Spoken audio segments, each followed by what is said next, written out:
Pada video kali ini saya akan membahas mengenai constraints yang ada di Autodiscussion. Constraints itu apa? Constraints itu adalah sebuah kayak batasan untuk dalam buat sketch kita agar lebih terkontrol dan lebih teratur.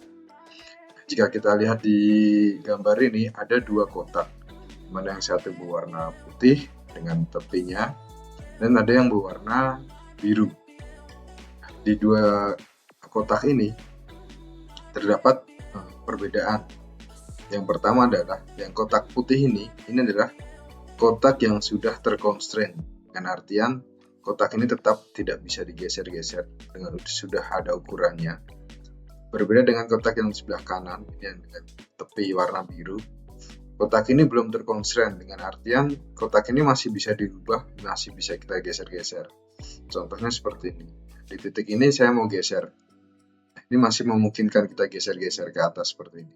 Karena kotak ini belum terconstrain atau belum terkunci. Berbeda dengan kotak yang di sebelah kanan ini. Ini ketika saya klik, ini udah nggak bisa bergeser-geser. Nah, untuk mengetahuinya ini sudah terconstrain atau belum, atau sudah diberi dimensi atau belum, kita bisa aktifkan dengan klik tombol dimension maupun constraints yang ada di sketch palette. Kita aktifkan dimensionnya atau constraint-nya. Nah, logo-logo gini atau lambang-lambang ini disebut dengan constraint. Ada berapa jenis constraint? Di sini ada banyak.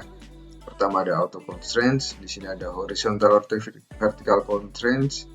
Ini lalu ada coincident, tangent, equal, parallel, perpendicular dan yang lainnya.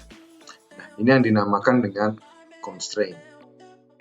Nah, untuk menghasilkan garis tepi warna putih ini kita perlu melakukan constraint dahulu. Jadi perlu kita tambahkan constraint ini, dan juga kita perlu menambahkan sebuah dimensi. Contohnya seperti ini, saya sudah menambahkan beberapa dimensi. Nah, kalau yang sebelah kanan ini, mari kita coba untuk membuat constraint. Caranya adalah dari constraint tangent, kita klik ini tangent, lalu kita klik ini sama ini. Begitu juga seterusnya, klik. Jadi satu persatu kita klik. Lalu untuk sama dengan ini adalah equal. Jadi setiap radius ini sama nilainya. Lalu kita kasih dimensi di sini. Di sini ada dimensi, contohnya 10 dulu. Lalu kita kasih vertikal maupun horizontal. Jadi kita kasih horizontal, vertikal, lalu kita kasih horizontal. Nah, di sini masih belum putih karena masih belum kita kasih dimensi. Ini saya kasih dimensi untuk panjangnya sini atau 50. Lalu yang di sini kita kasih dimensi juga 50. Terus kita juga perlu taruh satu ini ke origin. Sekarang ini saya mau geser ke 40. Itu ya.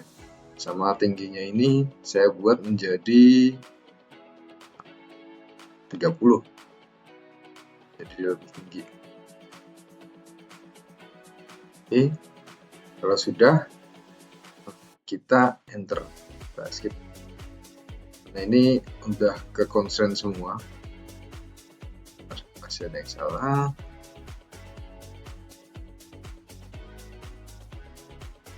Kita kasih dimensi lagi, ini masih berbeda dimensi yang di sini.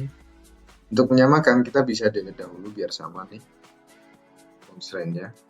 Kita yang sama dengan kita kasih equal lagi sini, sini, sini, sini. Lalu kita enter. Oke, ini udah 10 semua. Contoh kita ganti 5. Jika sudah berubah, lalu yang bawah kita ganti lagi. Jika sudah berubah, nah, makanya dia putih. Nah, kenapa ini berbeda? Ini harus dikasih dimensi dan dimensi.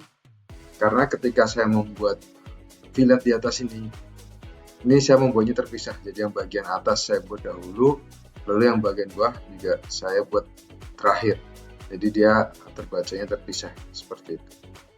Jadi setelah ini kita sudah tidak bisa geser-geser lagi karena ada fix. Lalu cara kedua adalah dengan cara kita bisa menggunakan auto constraint. Di sini saya kembalikan dulu ke undo dulu. Kita hilangkan semua constraint-nya. Nah, auto constraint ini adalah fitur di auto diffusion. Nah, kita klik auto constraint, kita klik, lalu kita tunggu hasilnya nih. Dan nanti akan otomatis mengeluarkan result. Kita mau pilih yang seperti apa? Nah, seperti ini atau ini. Kita tinggal sesuaikan kalau sudah.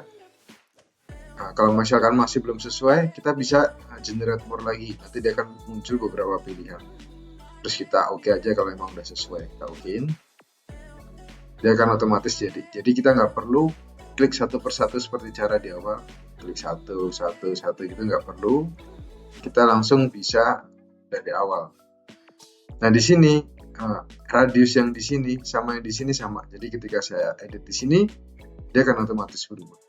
Jadi ini sedikit cara cepat untuk membuat auto constraint di auto diffusion. Nah, selanjutnya saya mempunyai gambar lagi. Nah, di sini saya sudah berikan sebuah constraint pada semuanya. Namun ketika saya edit, ini masih tidak simetris, jadi panjangnya sendiri, terus letaknya juga tidak pas di tengah gitu ya. Nah, untuk membuat tengah kotak ini ke origin, kita perlu membuat sebuah garis batu namanya construction.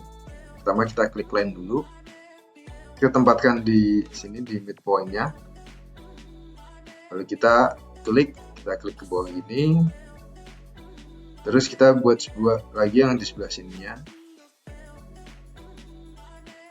Jika udah, ini nanti dia akan terbaca sebagai garis, dimana nanti ini bisa di extrude ketika membuat solid. Namun karena kita ingin membuat ini sebagai construction atau garis bantu, kita klik ini dulu garisnya, lalu di sketch palette kita pilih yang construction, kita klik, nanti dia akan berubah menjadi garis putus-putus. Untuk kotak-kotak yang kecil tadi udah nggak bisa, jadi udah langsung keselect ke kotak yang besar. Lalu gimana caranya kita akan menempatkan titik tengah yang di sini ke origin? Pertama adalah kita klik garisnya dahulu, lalu kita klik kanan, terus pilih ke midpoint. Oke.